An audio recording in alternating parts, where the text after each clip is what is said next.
Dr. Pepper and Friends, where grit, grace, and wholehearted living come together.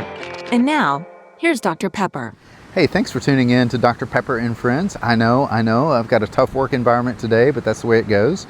I want to invite you to subscribe to our channel and stay tuned at the end and check out the show notes for some free stuff that I want to give away and let you take a glimpse and taste a little bit of some other things that we have to offer here. Thank you again. This is where grit and grace come together for wholehearted living, and we are in a series on parenting. And today we are joined by an old friend. Laura Freeman is with us.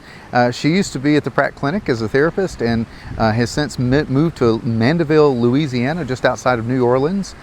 She carried some load for us during COVID and continues to see some Tennessee folks just during the transition, and has since become licensed there and has got some great work that she's doing there, as well as being an incredible mom, and her husband Jared are just fantastic parents.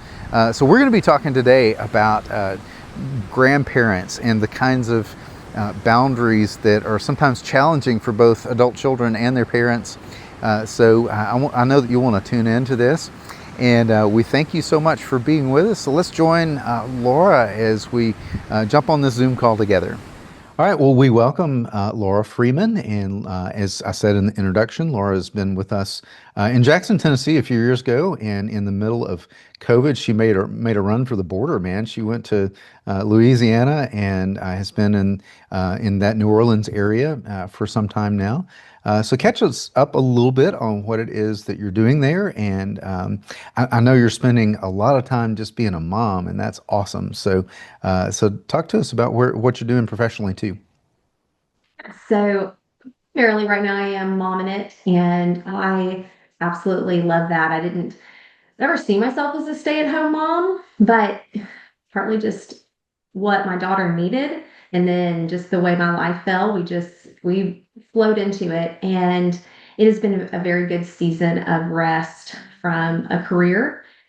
And one thing that's really surprised me in that is how many women have encouraged me in that. I felt very uncomfortable and almost embarrassed to tell some women that I was going to stay at home for a little longer, but because women that worked, they were going to judge me or say, you can have it all. And they were like, man, I wish I could stay home too. So I think not all of them, and that's fine. My best friend loves to work, but I am going to return to part-time counseling in January. I work for a counseling ministry. We can talk a little bit about that later, but it is a wonderful organization. So to kind of get my feet wet a little bit, I've been doing some speaking for them. They're having a women's retreat in a couple weeks, and I will be leading a session and then leading some breakout sessions and questions with the women based on the conference. So it's exciting. It's good to use that side of my brain again. And even doing something like this, it's exciting to exercise those muscles. Well, I know you, and I know kind of the way that you roll, and whether you're in an official capacity or not, people are drawn to you for those parts of you that you just offer so naturally, and whether that's having deep and meaningful conversation, or that's you being in a teaching capacity, because you're also a great teacher, and this is a part of why I want you to co-host with me occasionally. I know this is just something that you do well, so I'm really grateful that you're with us. So today, let me just kind of introduce the topic, because we've been in kind of a 2 or 3 part series on parenting and adult children and their parents. And a few episodes ago, we had Dr. Josh Coleman on, and he talked about the rules of estrangement. And just a trend that I'm seeing so much in my counseling practice is adult children and their parents who are estranged or borderline estranged, or their attentions that they're uncomfortable with. So that's often what brings them in to me. But I think one of the things that often happens is that sometimes you go to therapy and you sit down with Laura Freeman or Pepper Pratt, and sometimes there are things that you begin to think about that you haven't thought about. What would you say the role of therapy plays in not just estrangement, but even kind of the setting of of expectations and boundaries with adult children and parents and specifically grandparents. I think because I'm a fairly new grandparent. I've got three grandbabies. The oldest is five, so I'm been a grandparent less than 5 years. And you're a fairly new mom, and in just navigating all of this from your own experience, and then just what do you see in mental health too that sometimes makes a contribution either good or bad? I, stepping away from our profession for the last few years and kind of being more of an observer, I feel like I've noticed in some ways our profession has a trouble with humility, that we come very much from an authoritarian mindset that somebody is coming to us. And I'm not saying necessarily you and I, but just kind of the profession as a whole. Somebody is coming to a therapist, and that therapist has their values, ethics, and opinions, and they are pushing them onto their client, not necessarily just being a guide or a sounding board, helping them think through things, but actually pushing them in one direction. I've heard this a lot from friends who've gone to counseling and been very shocked by some of the advice that they've been given. I've seen this in social media that sometimes as therapists, that is our job, is not to give our opinion or to push Mhm. a certain ethics or values onto other people. But I see that happening a lot. And one of the ways that it comes with the estrangement idea is you have an adult child coming to therapy, and they're like, I've got all this pain from my childhood, probably very valid. And the therapist being like, well, if your parents aren't going to apologize for that and make changes, then you need to cut them off. That cutting off is the best thing. It's kind of that jumping to that of like your personal comfort feelings are more important than the relationship.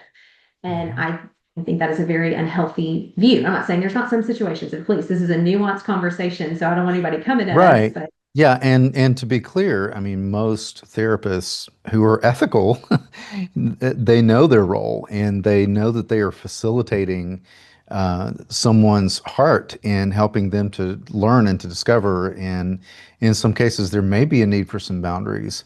But to go to someone that just starts off as here, let me just tell you what you need to do. Okay, you're probably in a situation where you're with a therapist that's probably not very skilled and may do a little more harm than good. A skilled therapist is going to really listen to the deep waters of the heart and to reflect those things that are taking place, and when asked, may make some recommendations.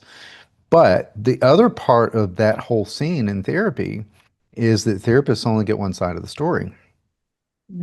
absolutely. And Absolutely. Can I, and and the audience should know, I like to work with teenagers. I enjoy all those teenage years and all the angst that is there and helping them work through that. One thing that I always found very difficult working that population, if the parents were not in the session, was balancing the careful dance of like, yes, you teenagers see that your parents are not treating you fairly or harming you. And in some situations, yes, perhaps that's true. But if I sat there and constantly validated, yes, your mom was wrong there. She should have let you go to that party, and she should let you date that boy. And I had situations where the mom or dad would come back and be like, well, my child told me that you said da da da da. And I was like, okay, I did say that, but that is not, I can't believe I'm very surprised that's how your teenager took that. And so very having to be very careful of walking that line of my job is not to put a strife between a parent and a child, but is to help mend that relationship. And that is you're saying skilled therapist. It takes a skilled therapist to do that because it's very easy to just, yeah, your parents are the worst and not be right. like, yeah, let's look at this dance of what a relationship is. Yeah. And I think there's even been over the generations just a lot of shift. And sometimes millennials get hung with this more so than they deserve, I think, in terms of more independence and more autonomy versus that. And Josh Coleman talked about this a couple episodes ago. Just that with our parents, my parents' generation, his parents' generation, there was this built-in sense of loyalty to family and sticking close by, and the matriarch or patriarch still being the authority figure in the home. So I would say that with my parents, that would have been the case. But I think it was probably my generation. I'm at the kind of the end of the baby boomer generation that probably was the first to start to break away and want more independence and more autonomy, and not the millennials that started that. I think the boomers kind of were the first in the 60s and 70s to start to begin to pull away in that kind of way. But I think that trend has continued, and it's gone from independence to autonomy to just sometimes a very extreme departure from family values that maybe a child was raised with in some Mm. cases. So Ed, as a new parent, what would you advise grandparents in terms of how they can feel like they're supportive of a new mom or a new dad or a new couple that's just had a baby or their first baby or even not their first baby, maybe that they have more than one child. What would you say to them from your vantage point? What's helpful? I think it's asking a lot of questions of what and how that parent is choosing to raise that child. So one thing with my generation, and let me explain that. One thing with my generation is there's so much information out there about how to raise a child. If you want to learn how to potty train your child, there are 5 different classes plus that you can get. If you want to learn how to teach your child to eat solids, there's so many classes there's books on every single topic. And so in some ways that is very good, but in some ways that's information overload. And so for my mom coming in, she has felt that she's not been able to be helpful to me. She's like, well, are you don't need me. She's like, I thought I was going to come in and be like, oh, let me help you get the baby to sleep, or let me help Yeah. you how you're going to feed the baby. And you've got all your own ideas that you've researched and looked up and da da da. Da.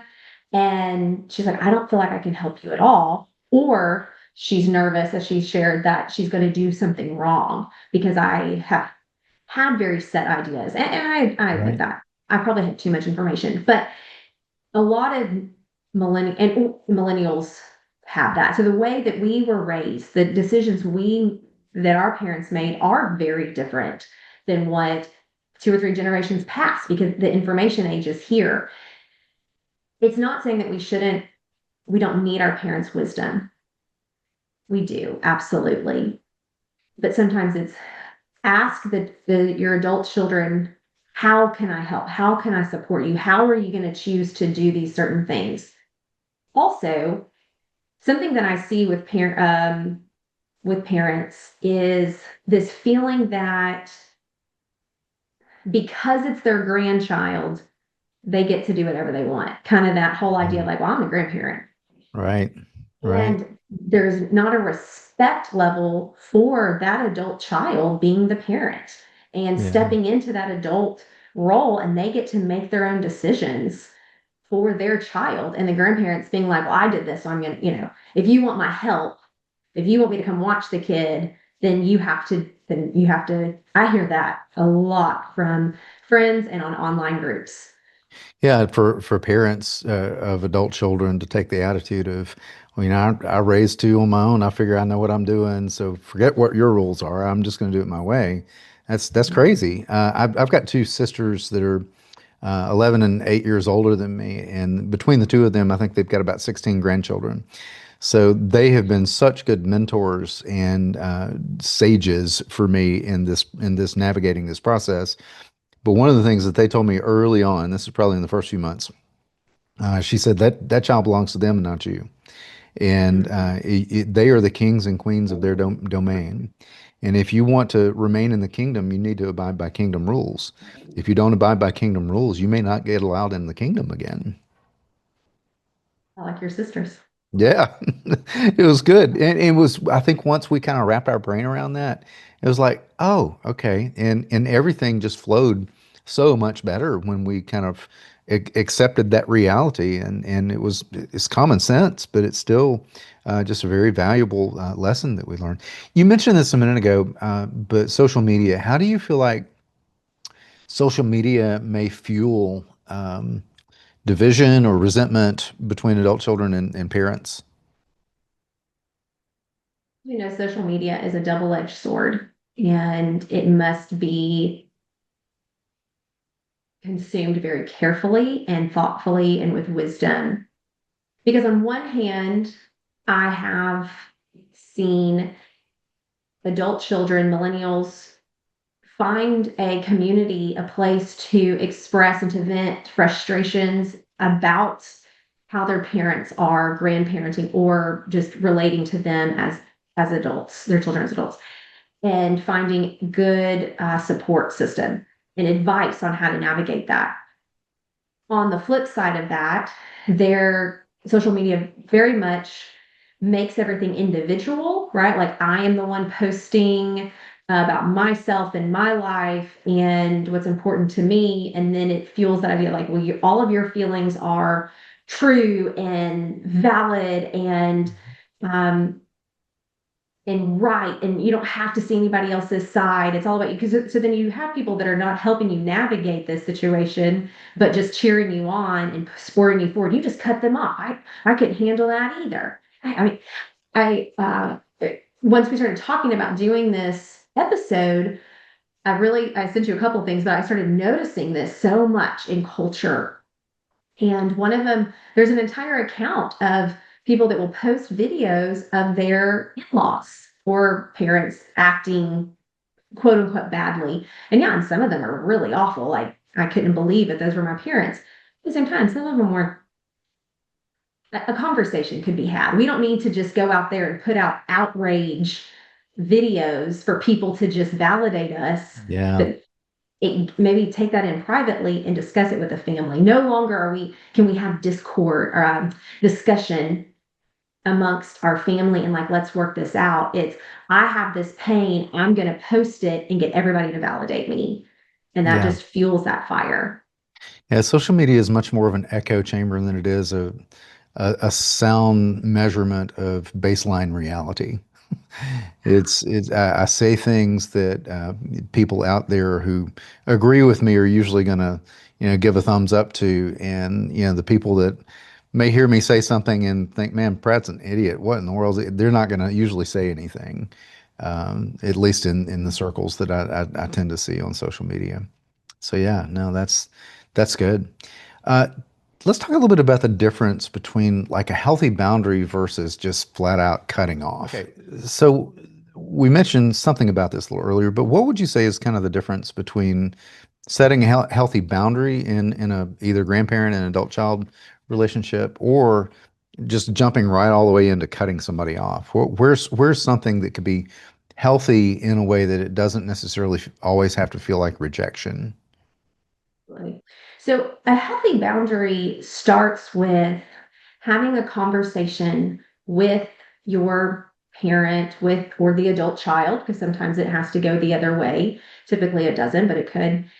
And going, this is what I expect out of my life, and this is what's for my family. And this thing that you are doing is we find it to be harmful or not helpful, disruptive to us. Having just a regular conversation, like let's have Mhm. mutual respect here for each other, and just saying if you can, and then you might have to even go like if you're going to continue to display this behavior. For example, one of my friends, her in-laws for a while were just showing up anytime they wanted, and they wanted access to those grandkids 24 hours a day whenever was convenient for them, never when it was convenient for the mom. No respect for the mom's schedule, the children's nap schedule, or what they had going on. And it was very disruptive. But she finally had to sit down with her and go, well, actually, she brought her husband in because it's his mother. And so I think he needs to be brought in that conversation, which I think is another topic we could go on. But and saying, you cannot do that. If you continue to show up unannounced or after I have said no, I will not let you in. And it is Hmm. not because I do not love you or care for you. It's because we are trying to live our life in this way, and you coming in is disruptive of that. We want you to have access to your kids, your grandkids. However, it does need to be within these bounds. Hmm. We jump to cut off. Oh, go ahead if you Yeah. wanted to. Yeah, no, I was going to say just plain old good communication, almost like couples. We talk about, there are some ways of communicating, like having a gentle startup and, Yes. and just I statements and using, taking ownership of the way that I feel and what I see and what I hear and not leading with, you're a narcissist and or you're with accusations and finger pointing and all of that kind of thing, but just to be able to say, hey, this is what I see, this is what I hear, this is the way that I feel, this is what I want to ask, this is my request. And that's the first conversation, and that's initiating that conversation. But sometimes if those requests are not honored, then those harder conversations come along. And for that adult child who's the parent of the grandchild, it's understandable that parent is going to say to themselves, if my mom or dad or in-law can't request, honor a simple request, then what else are they going to maybe disregard, when they're alone with my child? Absolutely. I think about that a lot when it comes to, what we feed our children is a very hot topic right now. And, I'm going to say boomer parents because that's my parents. Well, they have the argument, well, I fed you that and you're fine. I could say maybe I'm not. But things we know, problem is we just know more now. Not the, but the situation is we know more now. And you're right. If you can't respect me in this way and what I have asked of you, then are you not going to respect me when I'm not around? And so the problem though, because then why people jump, I'm going to go to the estrangement part and just go straight to that, is because we do not know overall as a culture how to have a difficult conversation. Hmm. How, because it's uncomfortable, right? If I have to come to you as my parent and feel vulnerable and exposed, and maybe it's a parent who I really love, or maybe I'm a people pleasing type person and I don't want to hurt my parents' feelings and I don't want to, or I and say, please don't do this, right? That's too hard. Somebody's going to cut you off. I don't Yeah. know how to And have this back. the thing that makes it even more uncomfortable is that it's kind of a role reversal. It's almost like you're parenting the parent. Yes. Yeah. Well, and I think that's why sometimes parents can have a difficult time when their children tell them no, Yeah. right? Like Yeah. when their child has left and become an adult and created their own family, they're not seeing them as their own separate unit, their own separate family. I had a pastor talk about this just recently, and he was talking about in the Bible, when it talks about when a man and woman come together, they leave their father and mother. And he was like, that is important that they are leaving and creating their own family unit. And that Hmm. mama and daddy, they are now extended family. They are not immediate family anymore. And yeah, that's Hmm. very difficult, but that is the way it happens. And so when you have mama and daddy coming in and asserting their authority or their opinions or their dominance or whatever specifically to their child, not their in-law, that's where strife comes in. Hmm. And then if you don't have that child tell their parent, no, stop, Hmm. don't treat my wife that way, don't treat my husband that way, then that becomes strife between husband and wife. Yeah. Yeah, this would be probably a whole nother episode, but one of the things that I see from time to time too is kind of it being the other way around. The parents of the adult children have to set boundaries with how much they're going to be around the grandchildren, or that they have a life to live sometimes too, and sometimes I see adult children being upset with those parents because they're not beating down the door to, be with the grandchild and to keep grandbabies. Now, for me, just give me the green light. I'm going to be there. But Exactly. I've seen others that kind of take a very different kind of direction with that. And sometimes they've got many grandchildren, and they've been doing it for a while, I guess. But that's maybe a whole nother one where the boundary setting goes in the opposite direction for them. And just quick to that, one of my mom's best friends had to set a boundary with her son and daughter-in-law and be like, I'm not raising your child. I know that y'all have these careers that y'all work crazy hours and shift work and all this stuff, but like I'm done. Like I'm Hmm. not your babysitter, I'm your grandparent, and I don't want to do this. I want to Right? do it when I want to do it. And it's fair. Absolutely. Yeah. Yeah. Absolutely. You're the Well, ones that had the baby. I want to just kind of land the plane with this because this is, from Ephesians 4, and it's something that I start all of my intensives off with.